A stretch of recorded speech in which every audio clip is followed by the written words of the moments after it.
السلام علیکم ناظرین، میں ہوں سید علاؤدین۔ آپ مجھے میرے یوٹیوب اور ٹک ٹاک چینل پر دیکھ رہے ہیں۔ ناظرین، آج جو میں بات کرنے جا رہا ہوں وہ دل ہلا دینے والی ہے۔ ایسی خبر ہے جس نے مجھے سوچنے پر بھی مجبور کیا اور خاموش بھی کر دیا۔ ناظرین، ہم سب کی خواہش ہوتی ہے کہ ہم عید کے بعد کہیں سیر و تفریح کو نکلیں گے، خاندان کے ساتھ چند دن خوشیوں میں گزاریں گے، قدرتی مناظر دیکھیں گے، تصاویریں بنائیں گے، یادیں سمیٹیں گے۔ ناظرین، ایسی ہی ایک خواہش 3 سگی بہنوں کی بھی تھی، میراب، عرفہ اور انفال۔ ناظرین، ملتان کی یہ 3 بہنیں اپنے چھوٹے سے مدرسے اور سلائی اسکول سے تھوڑی بچت کر کے خواب بن رہی تھیں عید کے بعد سیر کریں گے۔ انہوں نے ایک گاڑی بھی بک کروائی، اپنے ایک بھانجی اجوا کو ساتھ لیا اور مالا کنڈ کے خوبصورت علاقوں کی طرف نکل پڑے۔ ناظرین، سفر خوشیوں بھرا تھا، نیت صاف تھی، دل پرجوش تھا، لیکن واپسی پر یوگ کے مقام پر اچانک سب کچھ بدل گیا۔ ایک خطرناک سیلابی ریلا آیا اور ان کی گاڑی کو بہا لے گیا۔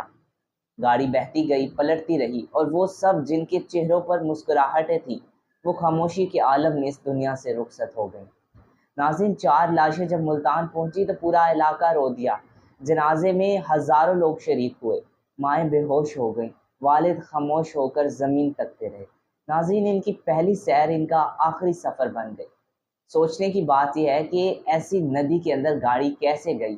کہا جا رہا ہے کہ وہ لوگ ناشتہ کر کے تصاویر بنا رہے تھے، مگر کسی کو کیا خبر تھی کہ اوپر پہاڑوں میں بارش ہو چکی ہے، کہ کب گلیشیئر پگھلے گا، کب پانی کا ریلا اچانک آ جائے گا۔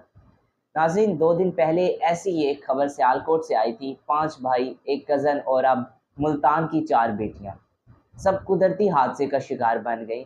یہ صرف کہانیاں نہیں ہیں ناظرین، یہ وارننگز ہیں۔ ہمیں یہ سیکھنا ہوگا کہ سفر سے پہلے احتیاط کیسے کی جائے۔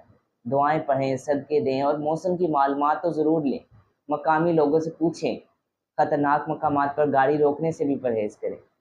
اللہ پاک ان بہنوں اور اجوا کو جنت الفردوس میں جگہ دے اور ان کے گھر والوں کو صبر عطا فرمائے۔